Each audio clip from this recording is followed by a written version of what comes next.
So Christina Langdon, I am coming to you from the United States.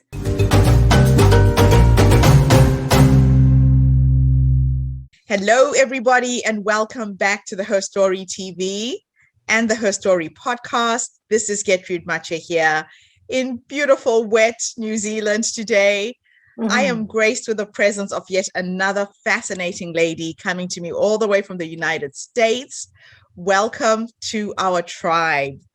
Tell everybody your full name, where you're based, how old you are, and share your story with us today. Hi there, Gertrude. Thank you for having me on. It is just such a pleasure and a privilege, I feel like, to be here. So Christina Langdon, I am coming to you from the United States. And I couldn't be more thankful to share my story. I think I missed one of your questions, but I'm just going to keep talking. Keep going. Okay. So I spent the bulk of my life, 30 years of my life, climbing the corporate ladder, living to the expectations of others, and in a space that when I reached what was the pinnacle of success, the C-suite, I was looked perfect on paper, but I was perfectly miserable. I had this longing, this stomach ache that I'd had for a long time, saying that while I was doing something that was creating great impact, that I was not living into my purpose, that something was missing. But I had done all the things I was supposed to do. And I really thought that at this point, things should be getting easier when in fact, things felt harder. And I ended up leaving. I worked for Martha Stewart for 20 years. The last media role was at Fast Company. And I loved the media world, but I felt less interested and motivated and driven by the quarterly numbers as I did by the people who I helped become their best selves, achieve what they wanted. I was perfectly miserable, though, in my role. And it really took getting hit over the head with the big C word, with cancer, to give me the sabbatical, if you will, to slow down and figure out what I wanted to do with my life. So it was April Fool's Day. And I remember the doctor said to me, this is a little bit more serious than we thought it would be. And I had, the luxury and not so luxurious privilege of going through treatment for AML cancer. The first stint in the hospital was about 35, 38 days. But it was in that time, right? You get hit with the boulder of cancer. What do I want to leave behind? What is the legacy that I want to have? And my legacy was never going to come from the roles I had, the jobs I have. Too often, people define themselves by their roles, by who they work for. And I didn't want to define myself by a C-suite title or by the companies that I worked for. I wanted to define myself by how people would actually talk about me when I left the room.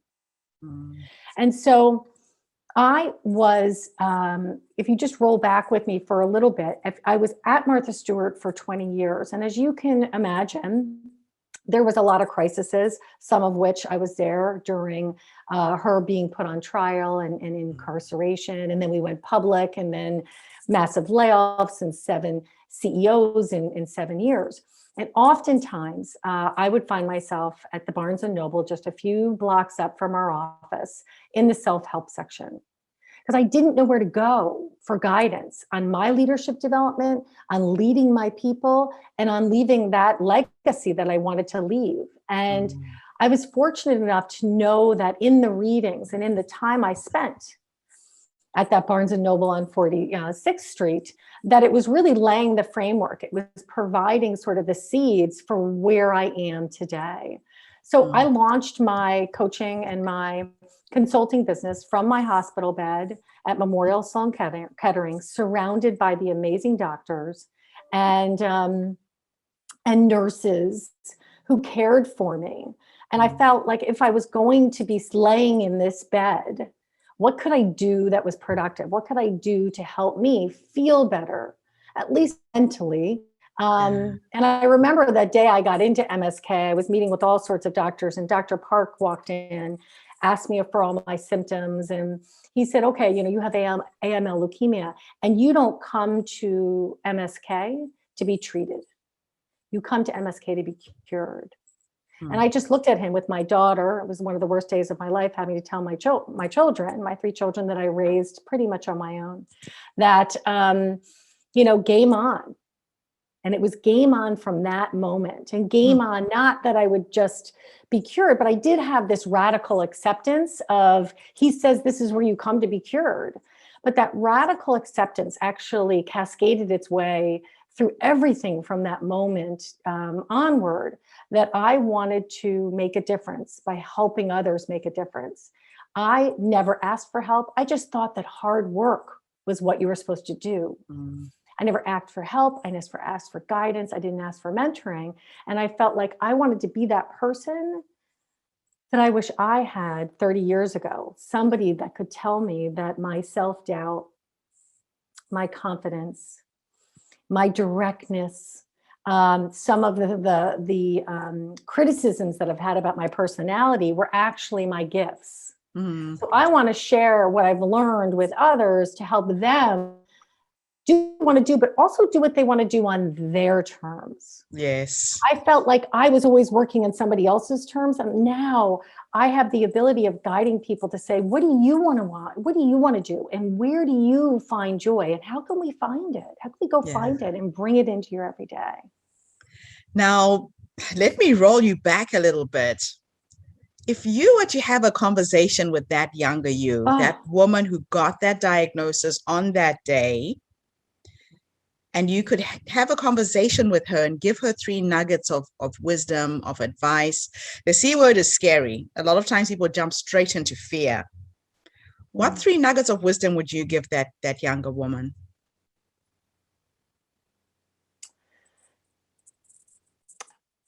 Fear,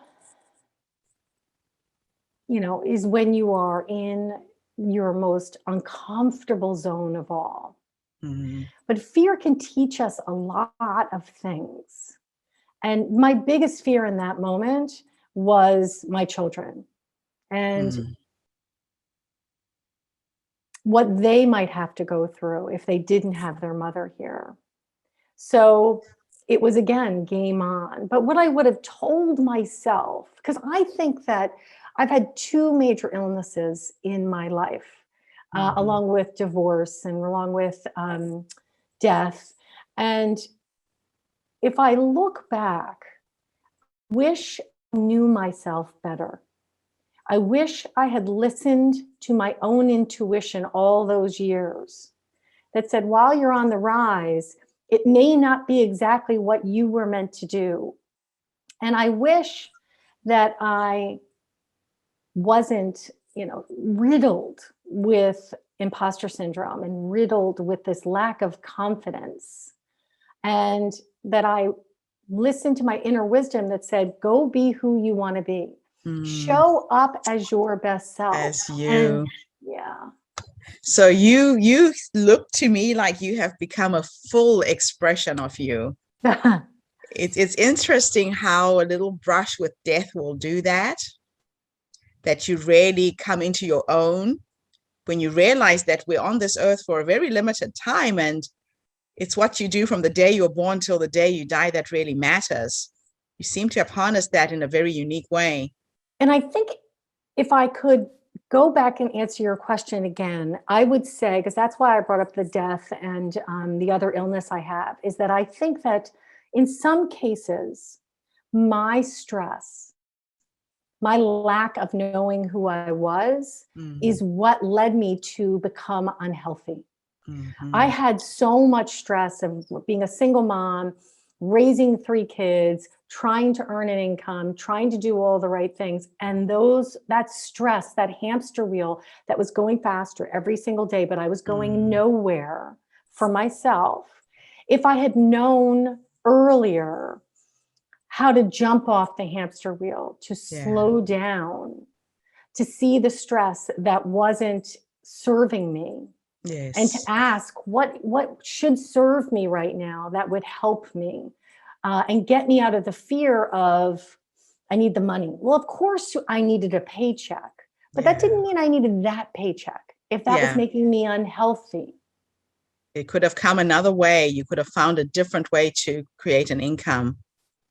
Now, Yes. in terms of women's empowerment, the mission and the vision that you are, the path you're on now, why is it important for women who have reached that glass ceiling to look back and try and help other women who are on that same path?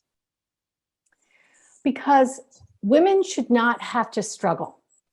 Mm. They should be able to get there on their own merits. They have to work hard, right? There has to be grit, there has to be passion, there has to be purpose. Like, I'm not saying that people should get there the easy way, but what I hope for people is when you think about our careers and achievement and our purpose, we're climbing a mountain. And what I hope is that women can get there. We're going to zig and zag. It's never going to be a straight line to the top of the mountain. But I sure hope those zigs and those zags can be shortened. Yeah. By people learning that they need to bring their best self forward and find it and know who it is and define their brand. So when they walk out of the room, that they have a good sense of what people are saying about them. I love that. It is always about what is said when you're not in the room that really, really matters, right? What people say to your faces is not that crucial.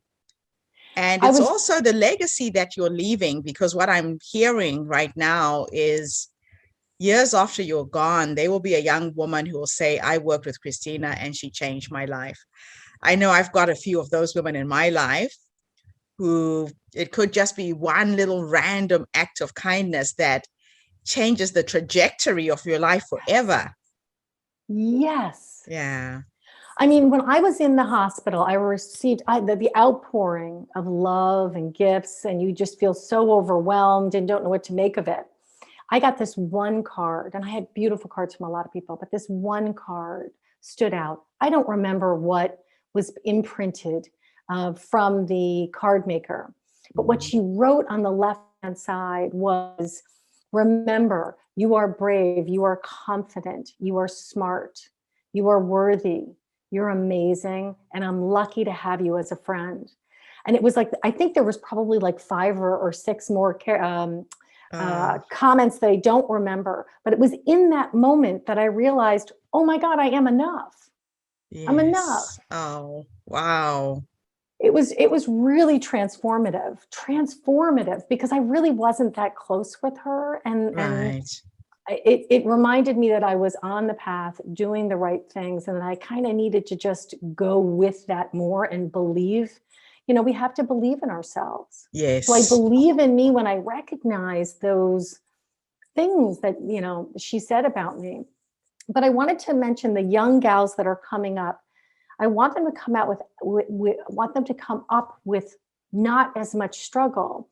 I oftentimes, and including this morning, give these workshops with these rising leaders. Right. They all come. They're women, and they all come with a struggle of confidence. That is universal. And they don't. What was so interesting today was this girl who had a setback in her interviewing for a job that she wanted. And when we talked it through, what she didn't do ahead of time was really think about how she wanted them to think about her when she left the room, as we were saying earlier, that she hadn't prepared. She had prepared. She had gone through, she'd Googled, she prepared all this information, but she hadn't actually prepared the outcome that she wanted to create. Right. So young women need to understand, need to think about what are the outcomes that they want to create in their lives before their lives get ahead of them. Yes. And so she's getting a second chance at this interview, and she's going to go in with those outcomes in mind. That's awesome. And she's got you to guide her as well, which makes a huge, huge difference. So let's finish our conversation with this last question.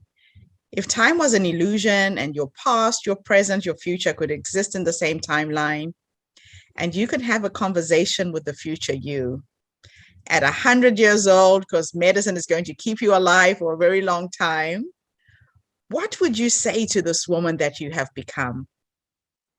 Based on how you're living your life right now, all of the understandings that you have, what would you say to the older you? What would I say to the older 100-year-old me?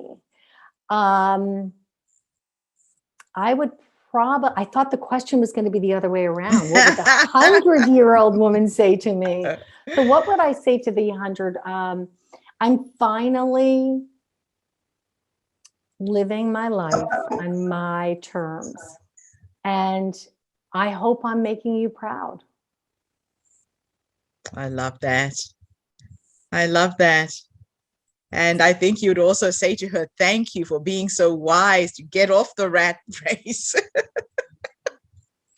Yes. Thank you, thank you, thank you so much, Christina. You are amazing. Thank you for gracing us with your presence. And thank you to everybody who's tuned in today. We are having some of the most phenomenal women on the planet step forward and share their stories. And I feel humbled, sitting at my house here in New Zealand, connecting with all of you from all over the world. Tune in again tomorrow. This is Gertrude Mache. Have a fantastic day wherever you are in the world. And Christina, thank you again for this beautiful interview. And thank you so much for having me on and for all that you're doing to support and uplift women to become all they can be. So thank you for sharing all the stories. It's an absolute honor to serve. Thank you. Thank you, everybody. Bye for now. Bye-bye.